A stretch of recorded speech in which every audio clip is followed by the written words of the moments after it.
Ouais, je crois que c'est un peu difficile de jouer au foot en ce moment. On le voit un petit peu sur les différentes pelouses. Il y a quelques animations extérieures dont on se passerait bien. Mais émotionnellement, c'est des choses qui sont ouais, pas toujours faciles à vivre.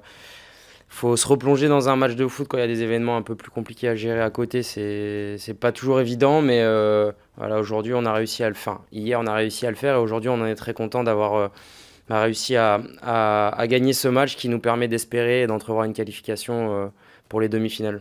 On vit déjà avec beaucoup de tristesse. On ne vient pas jouer un match de foot pour assister à des événements comme ça. Donc évidemment, c'est choquant. Et puis surtout, on se prépare depuis 3-4 jours intensément pour commencer un match à 21h05. Et c'est vrai qu'il y a 45 minutes de doute, de frustration, un petit peu de colère, de tristesse. Et c'est des émotions difficiles à gérer avant de repartir parce qu'en plus on savait même pas si le match allait vraiment avoir lieu ce soir ou le lendemain ou ultérieurement. On savait pas à quoi vraiment s'en tenir. Donc il est évident que on a nos familles dans les tribunes, mais il y a aussi beaucoup de familles qui étaient là avec leurs enfants. Donc, on pense aussi à tout le monde, que tout le monde soit en sécurité, soit bien. Le foot devient secondaire dans ces moments-là, mais une fois que l'arbitre a sifflé le coup de départ, ça y est, on est focalisé sur notre objectif qu'on a réussi à atteindre. Oui, j'aime le football, mais c'est ma passion, c'est en moi. Maintenant, il est vrai que quelquefois, on vient pour vivre des émotions, mais pas celles qu'on a pu connaître hier. C'est très dommageable. Malheureusement, c'est de plus en plus fréquent. Donc, je pense qu'on est vraiment dans le domaine sociétal maintenant et pas forcément dans le domaine du sportif. Et c'est dommage de voir des débordements nauséabonds comme on a pu le voir, que ce soit en Allemagne ou hier. Maintenant, nous, on est là pour essayer de faire plaisir aux gens et je pense que voilà, c'est dans les mentalités des supporters, des fans, des personnes qui viennent voir un spectacle.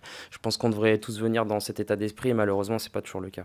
Évidemment qu'il y aura un contexte compliqué pour nous parce que on est l'équipe qui vient gagner sa qualification en Turquie, donc les supporters vont jouer leur rôle, mais voilà, il n'y a pas à se mettre une pression supplémentaire ni se dire qu'il va se passer des choses terribles.